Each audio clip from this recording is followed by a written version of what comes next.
नमस्कार दोस्तों, एक बार फिर से स्वागत है आपका दृष्टि आईएएस के इन न्यूज प्रोग्राम में। मैं हूं केवल आपके सामने।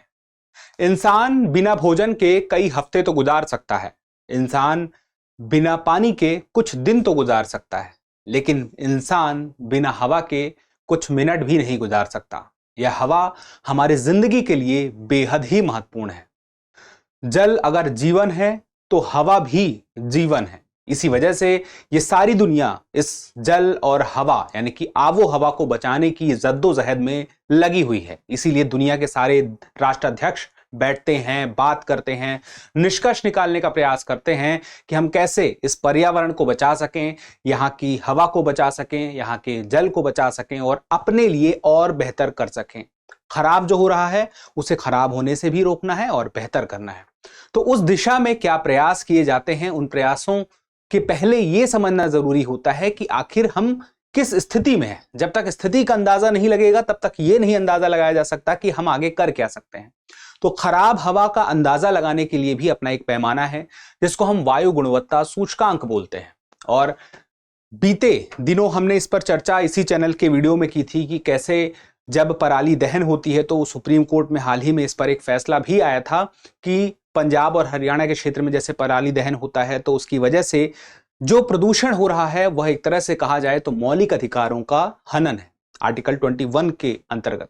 और इसी तरह से हम देखें तो बहुत सारी जो गाड़ियां हैं जो कार्बन उत्सर्जन करती हैं, बहुत सारे उद्योग हैं, बहुत से ऐसे काम हैं जिससे कार्बन उत्सर्जन होता है, वो नुकसानदायक है। इसीलिए प्रयास ये होता है कि हम ऐसे ऊर्जा का उपयोग करें, ऐसे ईंधन का उपयोग करें जो कार्बन उत्सर्जन ना करें, ऐसी गैसें उत्सर्जन ना करें जिससे कि वायु प्रदूषण हो या क्लाइमेट चेंज की स्थिति बने। तो इसी वजह से जरूरी सबसे पहले यह होता है कि हम समस्या कितनी बड़ी है इसको जाने, इसके लिए सूचकांक को जानना जरूरी हो जाता है। तो उसी पर चर्चा होगी। और जिन्होंने भी कल दीपावली मना ली है, शायद कोई आज मना रहा हो, तो उन सभी लोगों को दृष्टि आईएएस और दृष्टि टीम की तरफ से और मेरी तरफ से दीपावली की हार्दिक शुभकामनाएं। उम्मीद है कि आपका त्योहार बहुत अच्छे से आपने मनाया होगा।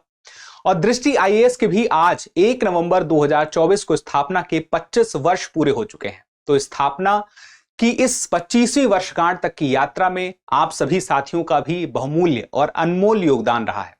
तो आप सभी को, मुझे और इस पूरे परिवार को इस स्थापना दिवस के लिए बहुत बहुत शुभकामनाएं। अब चलिए देखते हैं आज की हमारी खबर में जो मुख्य बिंदु होंगे वो यही होगा कि वायु गुणवत्ता सूचकांक आखिर है क्या, इसमें कौन कौन सी गैसें रहती हैं, वह पैमाना क्या है जिसके आधार पर उपाय या निकाले जाते हैं या प्रयास किए जाते हैं कि अब क्या करना ठीक रहेगा, घर से निकलना ठीक है कि नहीं है, या सरकारें अपनी तरफ से डिसीजन लेती हैं। फिर उसके बाद आगे की राह क्या हो सकती है और एक अभ्यास प्रश्न। तो आगे बढ़ने के पहले एक जरूरी जानकारी कि जो दृष्टि आईएएस का जो करोल बाग सेंटर है वहां पर 13 नवंबर से आईएसजीएस फाउंडेशन का बैच शुरू हो रहा है और इंदौर में भी आईएसजीएस फाउंडेशन का 11 नवंबर से बैच शुरू हो रहा है और हिंदी माध्यम में ये बैच है। एडमिशन जो विद्यार्थी लेना चाहते हैं दृष्टि आईएएस के इन सेंटरों में जाके जानकारी ले सकते हैं और जो बाकी सेंटर हैं जैसे प्रयागराज है, लखनऊ है, जयपुर है, वहां पर भी जाके आगे आने वाले बैचों के बारे में जानकारी ले सकते हैं। अगर आप चाहें तो 8750187501 इस नंबर पर कॉल करके भी जानकारी ले सकते हैं। अब देखिए, हमने बात की थी वायु गुणवत्ता सूचकांक से संबंधित। अभी हाल में जानकारी आई कि दिल्ली में जो वायु गुणवत्ता है वह प्रभावित हुई है और यह जो प्रभावित हुई है जिसकी वजह से यह कहा जा रहा है कि न सिर्फ दिल्ली एनसीआर बल्कि आसपास के क्षेत्र भी प्रभावित हुए हैं। और देखा जाए तो वायु की गुणवत्ता ऐसा नहीं कि सिर्फ दिल्ली में बल्कि भारत के अमूमन ज्यादातर शहरों क्षेत्रों में हम देखें तो खराब ही दिखाई देती है और हर जगह के कारण भी अलग अलग हैं। फिलहाल के लिए 8 प्रमुख प्रदूषक होते हैं जो वायु गुणवत्ता सूचकांक में देखे जाते हैं और उसी के आधार पर वह सूचकांक तैयार होता है। तो एक तो होता है पार्टिकुलेट मैटर 2.5 और एक पार्टिकुलेट मैटर 10। ये बहुत छोटे आकार के सूक्ष्म कण होते हैं जो हमें श्वसन संबंधी रोग, हृदय रोग, फेफड़ों की समस्या ये सब दे सकते हैं। और यहां तक कि इसकी वजह से आप कह सकते हैं पक्षाघात वगैरह सब आ सकता है। ऐसे नुकसान पहुंचाते हैं, तंत्रिका तंत्र तक नुकसान पहुंचा सकते हैं। ओजोन 3, कार्बन मोनोऑक्साइड, देखिए O2 होता है तो हमारे लिए जीवनदायक है और O3 है तो हमारे लिए नुकसानदायक है। हालांकि ये O3 भी हमारे लिए बेहतर है, लेकिन जब यह ऊपर आसमान में है और पराबैंगनी किरणों से हमारी रक्षा कर रहा है तो कोई चीज अच्छी होती है डिपेंड तब यह निर्भर करता है कि उसका उपयोग कहां पे किस तरह से हो रहा है। जैसे परमाणु ऊर्जा का उपयोग अच्छा है, लेकिन उसका सही तरीके से उपयोग, सही वजह से उपयोग हो, हम उसका उपयोग बिजली निर्माण में कर रहे हैं तो अच्छा है, लेकिन अगर हम उसका उपयोग बम बनाने में कर रहे हैं तो बुरा है। Carbon monoxide, nitrogen dioxide, sulphur dioxide, lead और उसके अलावा अमोनिया, तो ये वो नाम है, कभी कभी सवाल पूछ लेता है कि वायु गुणवत्ता जो सूचकांक है उसमें जो प्रदूषक हैं इनमें से कौन है, इनमें से कौन नहीं है।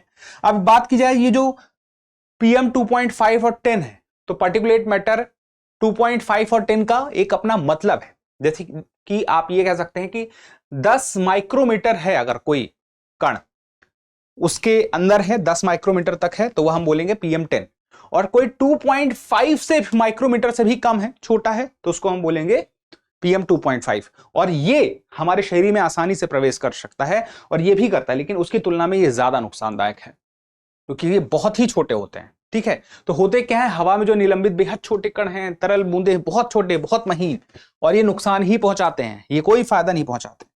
अब बात की जाए जो AQI है, जैसे दिल्ली में भारत का पहला एक सिस्टम आया जो एयर क्वालिटी को देखने वाला था, सफर नाम से आया, वायु गुणवत्ता मौसम पूर्वानुमान तथा अनुसंधान प्रणाली, जिसको सफर प्रणाली कहा गया।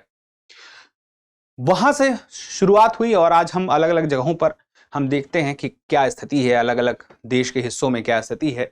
तो स्थिति देखने का एक बड़ा तरीका यह है कि हम ये जान सके कि उसका एयर क्वालिटी इंडेक्स में वैल्यू कितनी है। ये वैल्यू 0 से शुरू होती है और 500 तक जाती है, तो 0 से 500 के बीच में ही किसी शहर की एयर क्वालिटी का इंडेक्स में वैल्यू होगा। अगर 0 से 50 है तो वह हेल्थ के आधार पर देखा जाए तो ठीक है, और इसके लिए कलर जो दिखाया जाता है वह ग्रीन दिखाया जाता है। लेकिन 51 से 100 है तो मॉडरेट है, मतलब कि मैनेजेबल है, मैनेज किया जा सकता है, स्वास्थ्य की दृष्टि से थोड़ा सा कॉन्शियस रहेंगे तो दिक्कत नहीं होगी, येलो है। फिर 101 से 150 में अनहेल्दी आ जाता है। जो सेंसिटिव ग्रुप्स हैं, जैसे कि जो बुजुर्ग लोग हैं या जिन्हें कोई बीमारियां हैं, श्वसन संबंधी समस्याएं हैं किसी अन्य प्रकार की, उन लोगों के साथ थोड़ी सी यहां पर ज्यादा परेशानी देखने को मिल सकती है। और जो यंग हैं उन्हें वैसी कोई खास बहुत ज्यादा परेशानी नहीं होगी। कलर है ऑरेंज इसके लिए। फिर 151 से 200 ये अनहेल्दी है, सभी के लिए, किसी भी आयु वर्ग के लिए, किसी भी प्रकार के व्यक्ति के लिए। तो यहां पर रेड सिग्नल, रेड है, आप समझ सकते हैं खतरा है। लेकिन 201 से 300 पे जब हम जाते हैं तो वेरी अनहेल्दी हो जाता है, मतलब कि बहुत ही ज्यादा है नुकसानदायक। और इसके लिए पर्पल है, लेकिन इससे भी ज्यादा हजार्डस जो हो जाता है, हजार्डस हो जाता है, वह हो जाता है 301 से 500 में। तो अभी बहुत जगहों पर हाल में चूंकि यह मामला 300 से 500 बीच में देखा जा रहा था, इसलिए काफी चर्चा में था। तो पता रहे आखिर इसके लिए कलर कौन सा रिप्रेजेंट करने के लिए होता है। तो जो रिप्रेजेंट करने वाले कलर हैं, जो लेवल ऑफ कंसर्न है, या फिर जो वैल्यूज हैं, इन तीनों का ही कॉम्बिनेशन आपको पता होना चाहिए। कितने प्रकार की गैसें हैं। तो आज का टॉपिक बहुत छोटा था, लेकिन ये आपके लिए इंपॉर्टेंट है कि ये बातें आपको पता हो। वही बातें हैं कि हमने उस बात को विस्तार से बता दिया, यही चीजें हैं। आप चाहे तो जितना ये देखा है वो सफिशिएंट है। वही बात थी 100 से 200, 200, 300, 300, 400, 400, 500, तो और भी खराब, और बहुत ज्यादा खराब वो स्थिति तक हम पहुंच जाते हैं।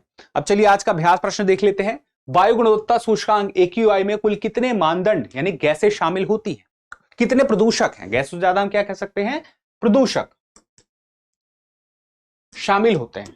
5, 8, 10 या 15? तो इस सवाल का जवाब आप जरूर दीजिएगा, क्योंकि जब आप जवाब देते हैं तो हमें और बेहतर करने की प्रेरणा मिलती है। फिलहाल के लिए इतना ही, जल्दी मिलते हैं अगले एपिसोड में। तब तक के लिए स्वस्थ रहें, मस्त रहें और पढ़ते रहें। धन्यवाद। डियर व्यूअर्स, अपने एग्जाम की तैयारी को और बेहतर करने के लिए हमारे चैनल को लाइक, शेयर और सब्सक्राइब करना न भूलें।